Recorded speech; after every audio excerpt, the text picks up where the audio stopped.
Men O'zbekistonga kelib bitta narsani sezdim, sizlarga bilinmayotgandir. Havodagi changlikni bor, aeroportdan tushib bildim. Endi yangilik kanallarda ham kelyapti, havo iflosligi yo'yapti. Endi bitta menga kelmayotgandir, sizlarga ham kelyapti. Men endi o'zim mana kichkina menga miyam bilan tafakkur qilib ko'rdimda, baribir bilasizlar, hayotda ham yashashdan maqsadim hali kechqurun uxlab ertalab turishdan boshqa maqsadlarim ham bor-ku.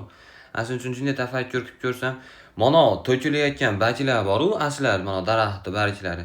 Aslida kim yaqyapti? Men tushunmayapman. 3-4 joyda ko'rdim, shunday yaqib turib o'zicha uyga kirib ketadi. Men hidamayman-ku, baribir deb turib kirib ketadi. Tashqaridagilarga ziyon. U sizlarning uylarga ham ma'lum bir prosent kiradi, uylarga Filippindan tushmasa kerak havo, to'g'rimi? Shunday yaqib qo'yib, uchi men hozir bugun o'qidimda o'zimcha.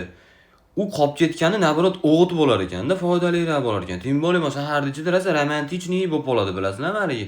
Jonim deb qo'shiq aytadigan akalar klip olsa bo'ladigan положение o'lyapti, ular yaqib o'ynayapti. Shuni yoqmaylik, iltimos.